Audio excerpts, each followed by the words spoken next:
بسم اللہ الرحمن الرحیم رب اعیننی علی ذکرک و شکرک و حسن عبادتک رب اشرح لی صدری ویسر لی امری واحلل عقدۃ من لسانی یفقہوا قولی سبحانک لا علم لنا الا ما علمتنا انک انت العلیم الحکیم الحمد للہ وکفی وسلام علی عبادہ الذین اصطفیٰ اما بعد فاعوذ باللہ من الشیطان الرجیم بسم اللہ الرحمن الرحیم لقد كان لكم في رسول الله أسوة حسنة لمن كان يرجو الله واليوم الآخر وذكر الله كثيرا صدق اللہ العظیم۔ محترم حضرات، اللہ تبارک و تعالیٰ نے حضرت سرکار دو عالم صلی اللہ تعالیٰ علیہ وسلم کو قیامت تک کے لیے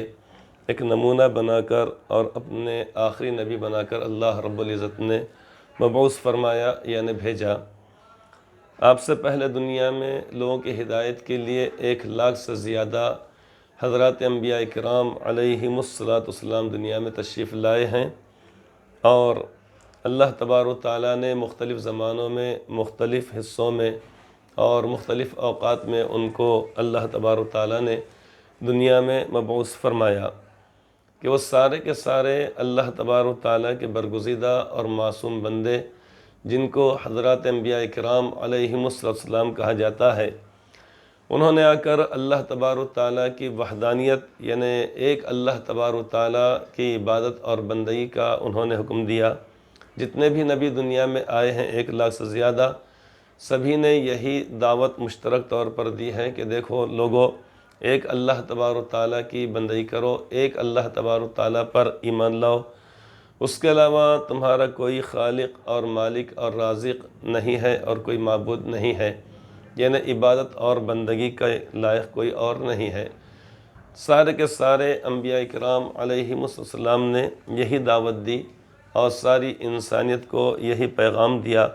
جن لوگوں نے ان کی بات کو مانا، ان پر ایمان لایا، ان کی تعلیمات پر عمل کیا، ان کو مومنین کہا جاتا ہے،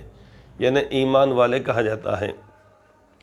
اور جنہوں نے ان کی بات کو نہیں مانا بلکہ تکذیب کی، جھٹلایا، انکار کیا، کفر اور شرک کے اوپر قائم اور باقی رہے،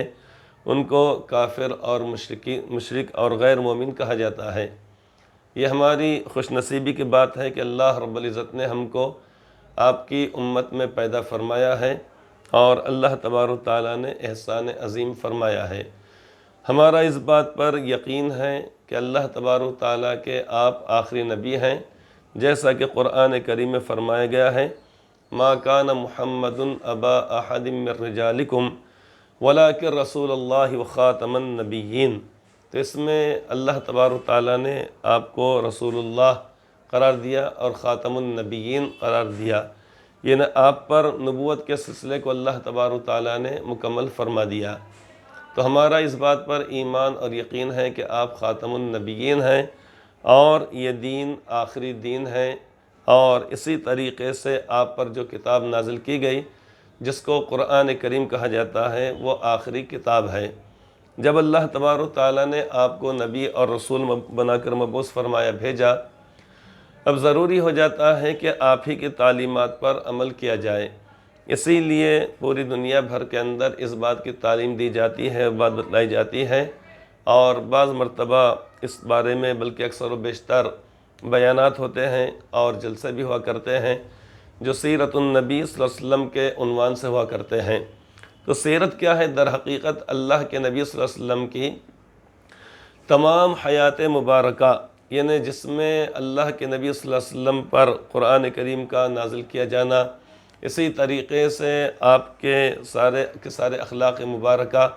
جیسا کہ ام المؤمنین سیدہ حضرت عائشہ صدیقہ رضی اللہ تعالیٰ عنہ سے جب کسی نے یہ معلوم کیا اور کہا کہ آپ یہ بتلائیے کہ آپ کے اخلاق مبارکہ کیسے تھے، یعنی حضرت سرکار دو عالم صلی اللہ علیہ وسلم کے، تو انہوں نے کہا کہ کان خلقہ القرآن، کہ آپ کے اخلاق وہی تھے جو قرآن کریم میں بیان کیے گئے ہیں۔ کان خلقہ القرآن آپ نے فرمایا، یعنی آپ کے اخلاق تو وہی تھے جو قرآن کریم میں جو بتلائے گئے ہیں۔ اور قرآن کریم میں اللہ رب العزت نے آپ کے تعلق سے فرمایا کہ انک لعلی خلق عظیم، بے شک آپ اخلاق کے انتہائی اعلیٰ مرتبے پر فائز ہیں۔ تو معلوم ہوا کہ اخلاق مبارکہ آپ کے ہیں، اسی کو سیرت کہا جائے گا۔ آپ کی عادات مبارکہ ہیں، اس کو سیرت کہا جائے گا۔ آپ کی جو تعلیمات ہیں اپنی امت کو، اس کو ہی سیرت کہا جائے گا کہ اللہ کے نبی صلی اللہ علیہ وسلم کس طریقے سے چلتے تھے پھرتے تھے، اپنے ماتحتوں کے ساتھ آپ کا کیا معاملہ ہوا کرتا تھا، آپ آرام فرماتے تو کس طریقے سے آرام فرمایا کرتے تھے، آپ کھانا تناول فرماتے تو کس طریقے تناول فرماتے تھے، آپ پانی نوش فرماتے تو کس طریقے سے۔ اسی طریقے سے زندگی کے تمام شعبوں کو آپ کی حیات مبارکہ یعنی جو حاوی ہے اور اس طریقے سے اس پر یعنی مشتمل ہے، اس کو ہی سیرت کہا جائے گا۔ اور اسی سیرت کے پابند اور مکلف سارے کے سارے ایمان والے ہیں قیامت تک کے آنے والے، کیونکہ اللہ تبارک و تعالیٰ نے آپ کو ایک بہترین نمونہ بنایا ہے۔ دنیا کے اندر چلنے پھرنے کے، کھانے پینے کے، اٹھنے بیٹھنے کے، معاملات کے الگ الگ نمونے پائے جاتے ہیں۔ بعض لوگ وہ ہوتے ہیں جو چلتے پھرتے کھانا کھاتے ہیں۔ چلتے پھرنے کا مطلب کوئی تقریب ہے، کوئی اور چیز ہے، اس کے اندر کھانا کھایا جا رہا ہے۔ کسی کا انداز کچھ ہے، کسی کا انداز کچھ ہے، لیکن ایمان والوں کو اس بات کا مکلف اور پابند کیا گیا ہے کہ کھانا ویسے کھاؤ جیسا کہ اللہ کے نبی صلی اللہ علیہ وسلم کھایا کرتے تھے۔ اور آپ نے اس کی تعلیم اپنی امت کو فرمائی ہے، اور آپ نے فرمایا انا آکل کما یاکل العبد او کما قال النبی صلی اللہ علیہ وسلم۔ آپ فرماتے ہیں کہ میں ویسے کھاتا ہوں کھانا جیسا کہ کوئی غلام کھاتا ہے۔ کیا مطلب ہو گیا کہ جو شخص ملازم ہوتا ہے، غلام ہوتا ہے، نوکر ہوتا ہے، ماتحت ہوتا ہے، تو وہ غلام اپنے آقا کے سامنے بہت ہی بے نیاز ہو کر یا اسی طریق متکبرانہ انداز میں یا ایسی حیت اختیار نہیں کرتا کہ جس سے یہ ظاہر ہونے لگ جائے کہ یہ بھی اپنے آپ کو کچھ سمجھتا ہے، بلکہ اس کی نگاہیں نیچی ہوتی ہیں اور بڑی عاجزی و انکساری کے ساتھ کھاتا ہے۔ تو آپ نے فرمایا کہ انا آکل کما یاکل العبد، میں ویسے ہی کھاتا ہوں جیسا کہ ایک غلام کھاتا ہے۔ آپ نے فرمایا یعنی کھانا کھانے کے اندر بھی تواضع اور عاجزی و انکساری ہونا چاہیے۔ اور ایک حدیث پاک میں بھی آپ فرماتے ہیں کہ انا لا آکل متکئا او کما قال النبی صلی اللہ علیہ وسلم۔ آپ نے فرمایا کہ میں ٹیک لگا کر کھانا نہیں کھاتا ہوں۔ اس بارے میں اس بات کو ذہن میں رکھنا چاہیے کہ بغیر کسی عذر اور بغیر کسی مجبوری کے ہم نے ٹیک لگا کر کھانا نہیں کھانا چاہیے، بلکہ ہم نے کھانا کھاتے وقت بھی عاجزی و انکساری کو ملحوظ رکھنا چاہیے۔ کیوں؟ اس لیے کہ ہم نہیں دیکھ سکتے اللہ تبارک تعالیٰ کو، چونکہ فرمان الہی ہے لا تدرکہ الابصار وہو یدرک الابصار اللطیف الخبیر، کہ نگاہیں اللہ تبارک تعالیٰ کو نہیں پاتی ہیں،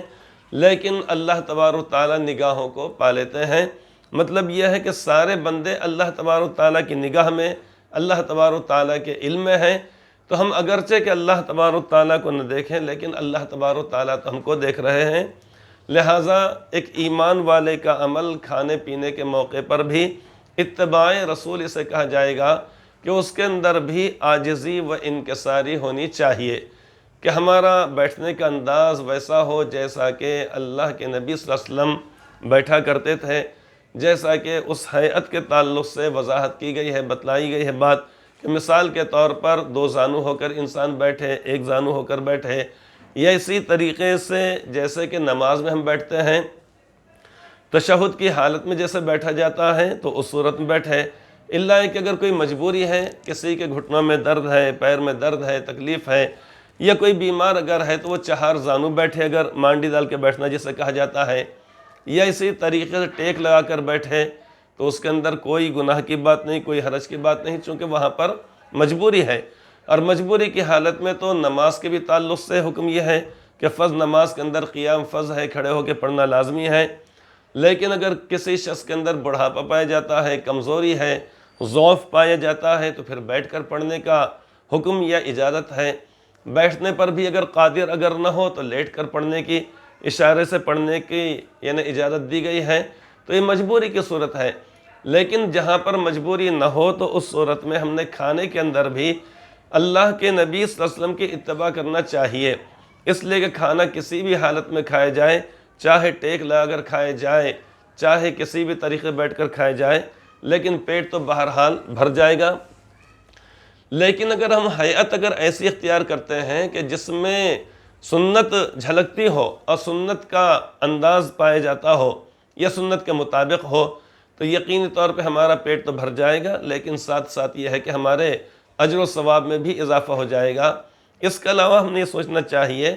کہ اگر ہم اتباع نہیں کریں گے تو کون اتباع کرے گا؟ اس لیے تو اللہ تبارک و تعالیٰ فرمائے کہ قل ان کنتم تحبون اللہ فاتبعونی، آپ لوگوں سے فرما دیجئے کہ اگر تم اللہ تبارک و تعالیٰ سے محبت کرتے ہو یا محبت کے تم دعویدار ہو، فاتبعونی، تو تم میری اتباع کرو۔